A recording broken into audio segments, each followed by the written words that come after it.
Disebut ada peluang penahanan terhadap Putri Chandrawati seusai menjalani pemeriksaan penyidik Bareskrim dan tim khusus Polri pada Jumat 26 Agustus 2022 besok.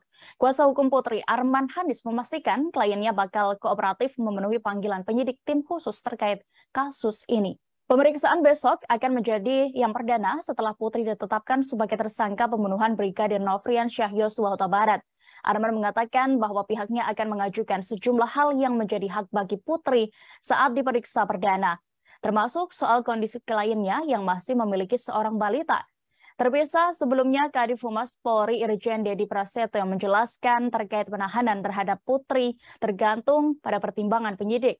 Diketahui selama ini Putri Chandrawati tidak ditahan dengan alasan sakit dan meminta waktu 7 hari. Dalam pemeriksaan besok, penyidik akan mendalami motif utama pembunuhan Brigadir J, apakah akibat adanya pelecehan seksual atau perselingkuhan. Kepada Komisi 3 DPR kemarin, Kapolri Jenderal Listio Sigit juga memastikan motif pembunuhan Brigadir Nofrian Syah Yosua Huta Barat yang diotaki oleh Irjen Verdi Sambo. Diduga dipicu adanya laporan dari Putri Chandrawati kepada Verdi Sambo terkait masalah kesusilaan. Disinyalir masalah itu antara pelecehan atau perselingkuhan antara Brigadir J dengan Putri Chandrawati.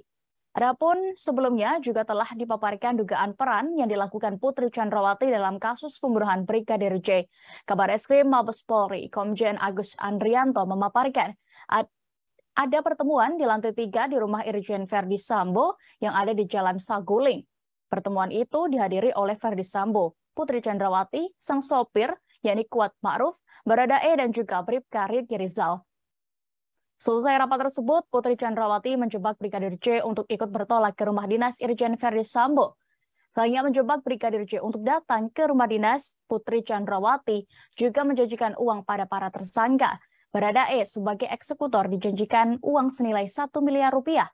Sementara Kuat Ma'ruf dan Bribka RR masing-masing dijanjikan senilai 500 juta rupiah seusai menghabisi nyawa Brigadir J. Terima kasih sudah nonton.